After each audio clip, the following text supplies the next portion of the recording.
a prodigal of her rich divinity, herself and all she was, she had lent to men, hoping her greater being to implant that heaven might native grow on mortal soil.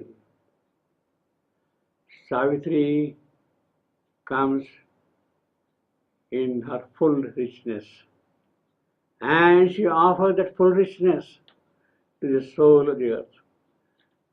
She offers that full richness that heaven might grow native in its mortality. Savitri has come to the mortal world. She has taken the mortal birth. She came to fulfill an obligation. She came to fulfill an obligation in the abysmal darkness of the night.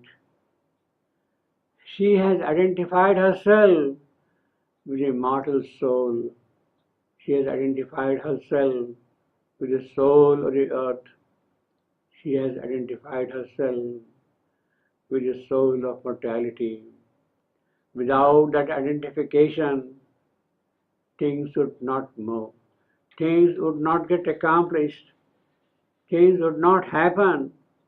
The omniscient goddess, she came here, but she had to go back, because unless she takes the mortal birth, she cannot really identify herself with the mortal creation, with the lot of mortality. Savitri comes here assuming, accepting that mortal birth. But though she has accepted the mortal birth, she does not lose her contact with the divine soul that she is, with her divinity. Though she has accepted this mortal birth, yet she retains contact with her vaster nature, Brihat Prakriti, Para Prakriti. She is constantly in contact with her vaster nature, Brihat Prakriti. The divine becomes one with the world, but never loses his divinity. That divinity is not a contingent divinity, circumstantial divinity, conditioned by factors of creations here. It is not a fortuitous divinity. Savitri does not need a grain of grief for her joy to endure. It is the mortal who needs a grain of grief for him to enjoy life and to endure. Savitri does not need a grain of grief for her joy to endure. In her identification with the mortal soul, Savitri vests one soul with all the other souls. That oneness is her key to the flaming gates of ecstasy. She is in possession of it. Savitri is in possession of the key to the flaming gates of ecstasy, the key of oneness with all the souls. Savitri is given passion flower of love, of that oneness, given the flower of love, of oneness, oneness with all. She has made a sacrifice for that. She has sacrificed her glory, her greatness, her majesty. The immortal has accepted an immortal birth. But that glorious sacrifice of her love doesn't seem to achieve anything. Nothing really, anything radical.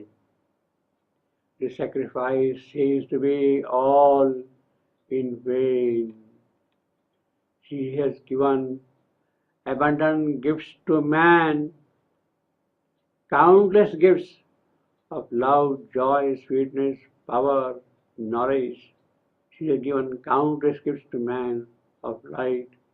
She, the spendthrift, did not care anything. She didn't care anything in the least how these gifts are received by man. She did not care about that. She was lavish in giving these gifts. She gave these gifts, these boons, to all. The cherished hope was in giving these boons. The cherished hope was heaven might native grow on the earth's soil. That was the expectation. That was the supposition. The supposition was the prodigal weight of apricots on the branch would make it bend low. But it was a bad habit and nothing seemed to matter. The apricot remained hung in the mid-air. It was a bad habit and nothing seemed to matter. It is hard to persuade earth nature to change. Earth nature cannot be changed easily. It cannot give up its past habits. The habits don't die easily. Past habits and new and greater truths it does not accept. Past habits does not accept new and greater truths. Indeed, habits are stiff and they don't die even in the death of their possessor. The gifts are repelled. Somebody is offering you a gift, you don't accept it. Rather, you push it away from you. The gifts are repelled. Repelled in defiance. Always the Savior hands of grace are pushed away. Not only the gifts are repelled, the hands of the bringer of the gifts are pushed away. What is offered to him, to this bringer of gifts, are death and pain. The sons of God who come here to save the world, receive from the world only hostilities.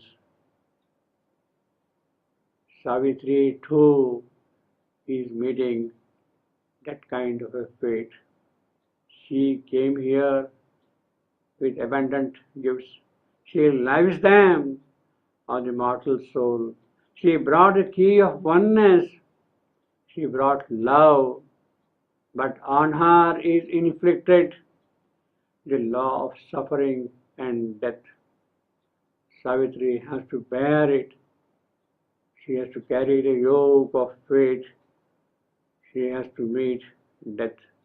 She has to confront the antagonist who is standing across her work, across the path of her work.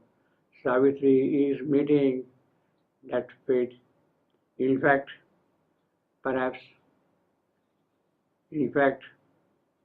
actually, she has come to confront death in order to eliminate death. Death that cannot be, death who cannot be conquered by anyone else except the incarnate divine power herself. Savitri is here to meet death. In order to conquer death, it is death, the embodied nothingness, the thick shadow assuming the figure of death. It is he who must be removed from the scene. Savitri has come for that. Savitri has to bear all the sufferings in order to meet this figure of death, this embodiment of death, this person, this individual, this death. In order to remove him, she must take the mortal birth accept the lot of mortality, the difficulties of mortality, the pain and suffering of mortality, and conquer death. She is here for that. Savitri has to bear the law of pain and suffering and death.